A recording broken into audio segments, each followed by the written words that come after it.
এই ঔষধটির নাম হলো ফেবুস্ট্যাট। এটি এক ধরনের 40 মিলিগ্রামের ট্যাবলেট জাতীয় ঔষধ। এই ফেবুস্ট্যাট ট্যাবলেটের উপাদানের মধ্যে রয়েছে ফেবুকজোস্ট্যাট।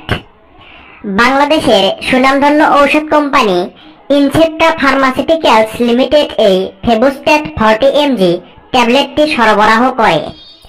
তো এখন আসুন যে এই ফেবুকজোস্ট্যাট গ্রুপের ফেবুস্ট্যাট ঔষধটি আসলে কি কি কাজ করে, এটি আমরা কিভাবে সেবন করব, এর কি কি পার্শ্ব প্রতিক্রিয়া থাকতে পারে, এর দাম কত, তো সম্পূর্ণভাবে জানতে অবশ্যই আপনারা এই ভিডিওটি শুরু থেকে শেষ পর্যন্ত একদম মনোযোগ সহকারে দেখবেন। তো চলুন এই ফেবুস্ট্যাট 40 মিলিগ্রাম ঔষধের কার্যকারিতাগুলো জেনে নেওয়া যাক। এই ফেবুস্ট্যাট ঔষধটি দেয়া হয়ে থাকে সাধারণত যে সকল লোকজনের ইউরিক অ্যাসিডের পরিমাণ বেড়ে যাওয়াতে বাত ব্যথা সৃষ্টি হওয়া, গেটে বাত, জয়েন্টে প্রচন্ড ব্যথা করা, কোমরে ব্যথা করা, ঘাড় ও পিঠে ব্যথা করা, পায়ের গোড়ালিতে প্রচন্ড ব্যথা করা, দীর্ঘদিন গেটে বাত রোগে পরিলক্ষিত হাইপার ইউথেরেসিমিয়া রোগ থেকে মুক্তি পেতে মূলত এই ফেবুকজোস্ট্যাট গ্রুপের ফেবুস্ট্যাট 40 mg ঔষধটি ব্যবহার করা হয়। ইউরিক অ্যাসিডের পরিমাণ বেড়ে যাওয়ার কারণে আমাদের শরীরে যেই জয়েন্টের ব্যথাগুলো হয়, গেটে বাতগুলো হয়, দীর্ঘদিন ধরে যে সকল লোকজনেরা বাতের ব্যথায় ভুগছেন, পিঠের মধ্যে ব্যথা হয়, ঘাড়ে ব্যথা হয়, তো এই ধরনের যে ব্যথাগুলো হয় তা অতি দ্রুত নিরাময় করতে এই ফেবুস্ট্যাট ঔষধটি গুরুত্বপূর্ণ কাজ করে।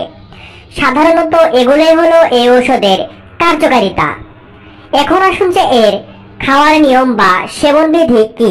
একজন প্রাপ্তবয়স্ক মানুষের জন্য ফেবুস্ট্যাট 40 mg একটি করে ট্যাবলেট দিনে 1 থেকে 2 বার খাবারের পর সেবন করতে পারবে। তবে রোগীর বয়স এবং রোগের উপর তারতম্যতার ভিত্তিতে বিশেষজ্ঞ ডাক্তাররা এই ঔষধের ডোজ মেইনটেইন করে, তাই এর ডোজ বাড়তে বা কমতেও পারে। এখন আসুন যে এর পার্শ্ব প্রতিক্রিয়া আছে কিনা বা সেগুলো কি কি। তো এই ঔষধের পার্শ্ব প্রতিক্রিয়া বলতে গেলে সাধারণত সবচেয়ে বেশি রিপোর্ট করা প্রতিকূল প্রতিক্রিয়া হলো গাউট ফ্লেয়ার, লিভারের কার্যকারিতা অস্বাভাবিকতা, ডায়রিয়া, বমি বমি ভাব, মাথা ব্যথা, ফুসকুড়ি এবং ইডিমা, এগুলো পার্শ্ব প্রতিক্রিয়া দেখা দিতে পারে। প্রতিটি ফেবুস্ট্যাট 40 মিলিগ্রাম ট্যাবলেটের মূল্য মাত্র 13 টাকা। আপনাদের নিকটবর্তী ফার্মেসিতে একটু ভালো করে খোঁজ নিলে এটি আপনারা সংগ্রহ করতে পারবেন।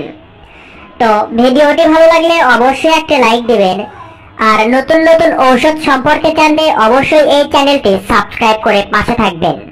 ধন্যবাদ।